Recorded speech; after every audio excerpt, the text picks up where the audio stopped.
السلام علیکم دوستو، میرا نام انیاج اور آپ دیکھ رہے ہیں اسلامک اردو نیٹ ورک۔ حضرت موسیٰ علیہ السلام اور ایک بے اولاد عورت کا واقعہ۔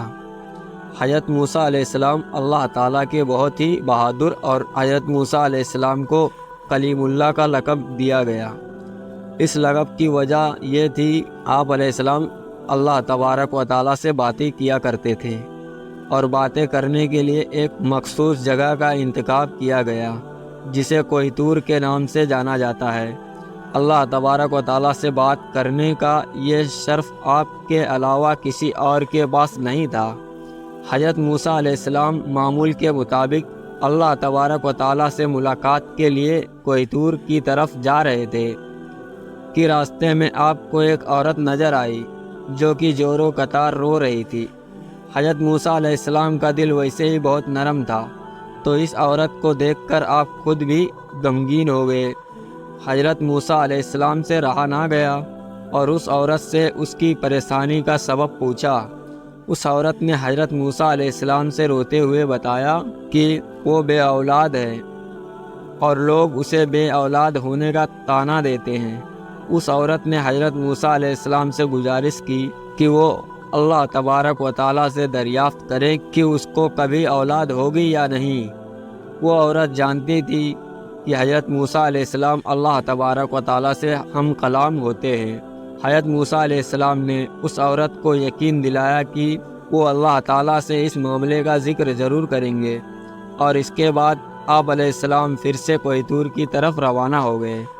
اللہ تبارک و تعالیٰ سے ملاقات کے دوران ہی حضرت موسیٰ علیہ السلام نے اس عورت کا ماجرا بیان کیا، تو اللہ تعالیٰ نے حضرت موسیٰ علیہ السلام کو بتایا کہ اس عورت کے قسمت میں یہی لکھا ہے کہ اسے کبھی اولاد نہیں ہوگی۔ اس عورت کو چاہیے کہ اس پر جو آزمائش آئی ہے اس پر صبر کرے۔ حضرت موسیٰ علیہ السلام یہ بات سن کر بہت غمگین ہو گئے۔ جب حضرت موسیٰ علیہ السلام کوہ طور سے واپس لوٹ کر آ رہے تھے تو راستے میں وہ عورت اسی جگہ بیٹھی ہوئی ملی۔ وہ عورت حضرت موسیٰ علیہ السلام کا ہی انتظار کر رہی تھی۔ آپ علیہ السلام کو دیکھتے ہی آپ کے پاس آئی۔ حضرت موسیٰ علیہ السلام نے اللہ تبارک و تعالیٰ کا فیصلہ سنایا۔ عورت یہ سن کر اور زیادہ رونے لگی۔ حضرت موسیٰ علیہ السلام نے اس عورت کو تسلی دی اور یہ بھی سمجھایا کہ اللہ تبارک و تعالیٰ کے ہر فیصلے میں بہتری ہوتی ہے، اور یہ بھی کہا کہ تم صبر سے کام لو اور اللہ تبارک و تعالیٰ پہ بھروسہ رکھو۔ اولاد اللہ تبارک و تعالیٰ کی دین ہوتی ہے، وہ جسے چاہے بیٹیاں عطا فرمائیں، جسے چاہے بیٹے اور جسے چاہے دونوں ہی عطا فرمائیں۔ اس واقعہ کو بہت عرصہ گزر چکا تھا۔ ایک دن اس عورت کے گھر کے قریب سے ایک درویش روٹی کا سوال کر رہا تھا۔ عورت کے کان میں جب اس درویش کی صدا پڑی تو اسے رک جانے کا کہا اور کچھ دیر بعد اس کے لیے روٹی لے کر آئی۔ پھر درویش نے عورت کو اولاد عطا ہونے کی دعا دی، اور ایسا ہوا کہ اللہ تبارک و تعالیٰ نے اس درویش کی دعا قبول کر لی اور عورت کو اولاد کی نعمت سے نواز دیا۔ جب اس بات کی خبر حضرت موسیٰ علیہ السلام کے پاس پہنچی تو آپ علیہ السلام بہت حیران ہوئے، کیونکہ اللہ تبارک و تعالیٰ نے تو انہیں بتایا تھا کہ اس عورت کے قسمت میں اولاد کا نہ ہونا لکھا ہے، تو یہ کیسے ممکن ہوا۔ پھر جب حضرت موسیٰ علیہ السلام دوبارہ اللہ کے پاس کوہ طور پر گئے تو اس عورت کے معاملے کے بارے میں بھی دریافت کیا کہ جب میں نے آپ سے پوچھا تھا کہ اس عورت کی اولاد ہوگی یا نہیں، اے میرے پروردگار، آپ نے فرمایا تھا کہ اس عورت کے مقدر میں اولاد ہی نہیں ہے۔ آپ نے فرمایا تھا کہ اس عورت کے مقدر میں اولاد ہے ہی نہیں، تو یہ کیسے ممکن ہوا۔ اللہ تبارک و تعالیٰ نے حضرت موسیٰ علیہ السلام کے سامنے ایک شرط رکھی۔ آپ علیہ السلام کو انسان کا گوشت لانے کا کہا۔ جب اللہ تبارک و تعالیٰ انبیاء کرام کو کسی چیز کا حکم دیا کرتے تھے تو کوئی بھی اللہ تبارک و تعالیٰ سے سوال نہیں کرتا تھا، اس لیے حضرت موسیٰ علیہ السلام نے بھی اللہ رب العزت کی اس شرط پر کوئی سوال نہیں کیا اور اپنی بستی میں جا کر لوگوں کو اللہ کا حکم سنایا۔ بستی کے لوگوں کو اللہ تبارک و تعالیٰ کا حکم بہت عجیب لگا اور سب کے دلوں میں خوف بیٹھ گیا کہ کہیں یہ خون ریزی نہ ہونے لگے۔ جب کوئی بھی اپنا گوشت دینے پر راضی نہ ہوا تو حضرت موسیٰ علیہ السلام مایوس ہو کر اللہ تبارک و تعالیٰ کے پاس واپس کوہ طور پر جانے لگے۔ حضرت موسیٰ علیہ السلام کوہ طور کی طرف جا ہی رہے تھے کہ راستے میں ان کو ایک درویش بیٹھا نظر آیا۔ اس درویش کی آنکھیں بند تھی اور چہرہ آسمان کی طرف اٹھا ہوا تھا۔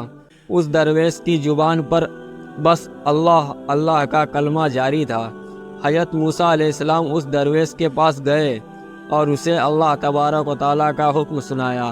اس درویش نے آنکھیں کھول کر آپ کی طرف دیکھا اور اپنا بازو حضرت موسیٰ علیہ السلام کے آگے کر دیا اور کہا کہ میں حاضر ہوں۔ اس درویش نے حضرت موسیٰ علیہ السلام سے چھری لی اور اپنے بازو سے گوشت کاٹ کر پلیٹ میں رکھ دیا۔ پھر آپ علیہ السلام اپنی منزل کی طرف روانہ ہو گئے۔ آپ علیہ السلام ابھی کچھ دور ہی گئے تھے کہ اس درویش نے آپ کو پکارا اور کہا کہ ہو سکتا ہے کہ اللہ تبارک و تعالیٰ نے گردن کا گوشت مانگا ہو۔ پھر اس درویش نے اپنے گردن کا گوشت کاٹ کر آپ علیہ السلام کی پلیٹ میں رکھ دیا۔ حضرت موسیٰ علیہ السلام نے پھر سے کوہ طور کی طرف قدم بڑھا دیا۔ اس درویش نے آپ کو پھر سے روک لیا اور کہا کہ ہو سکتا ہے اللہ تبارک و تعالیٰ نے سینے کا گوشت کہا ہو، اور پھر اس نے اپنے سینے کا بھی گوشت کاٹ کر پلیٹ میں رکھ دیا۔ اس کے بعد اس نے اپنے جسم کے مختلف حصوں کا گوشت کاٹ کر پلیٹ میں رکھا۔ حضرت موسیٰ علیہ السلام نے اس گوشت سے بھری پلیٹ کو کوہ طور پر اللہ تبارک و تعالیٰ کے سامنے پیش کیا۔ اللہ تبارک و تعالیٰ نے حضرت موسیٰ علیہ السلام سے پوچھا کہ یہ گوشت کس سے لے آئے ہو؟ تو حضرت موسیٰ علیہ السلام نے سارا قصہ بیان کر دیا۔ اللہ تبارک و تعالیٰ نے فرمایا، اے موسیٰ، یہ میرے بندے کا مجھ سے عشق ہے، اور اس عشق کی حد دیکھو، اس نے اپنے تکلیف کا نہیں سوچا بلکہ میری رضا اور خوشی کے خاطر اپنے جسم کو گوشت کاٹ کر تمہارے سامنے رکھ دیا۔ اے موسیٰ، اب مجھے تم خود بتاؤ کہ جو میرا بندہ مجھ سے عشق میں خود سے بے پرواہ ہے کہ جب وہ مجھ سے کوئی سوال کرے تو میں اس کی دعا کیوں نہ قبول کروں گا؟ اے موسیٰ، یہ میرا وہی بندہ ہے جس نے مجھ سے اس عورت کے حوالے سے سوال کیا تھا۔ میرے اس نیک بندے نے ہی اس عورت کے لیے مجھ سے دعا کی تھی، تو بھلا میں کیسے اس کی حاجت پوری نہیں کرتا؟ یہی وجہ ہے کہ میں نے اس کی تقدیر میں لکھے کو پلٹ دیا۔ جو بندے میری خاطر اپنے آپ کو قربان کرنے کے لیے راضی ہو جاتے ہیں تو میں ان کی بات کو کیسے رد کر سکتا ہوں؟ موسیٰ علیہ السلام اللہ کی یہ بات سن کر بہت حیران اور خوش ہوئے۔ اس چھوٹے سے قصے سے ہمیں یہ سبق ملتا ہے کہ اللہ تبارک و تعالیٰ نے جو بھی ہمیں زندگی میں عطا کر رکھا ہے اس کی شکر گزاری کرنی چاہیے اور دوسروں کی مدد میں پیش کرنا چاہیے۔ آپ کو پتہ نہیں ہوتا کہ کون سا عمل اللہ تبارک و تعالیٰ کو پسند آ جائے اور آپ کا کام ہو جائے، اور جب بھی اللہ تبارک و تعالیٰ کے لیے قربانی دینے کا موقع ملے تو اپنی جان بھی دینے سے نہ گریز نہ کریں۔ میرے پیارے مسلمانوں بھائیوں اور بہنوں، اور ہمارے یوٹیوب چینل کو سبسکرائب کریں۔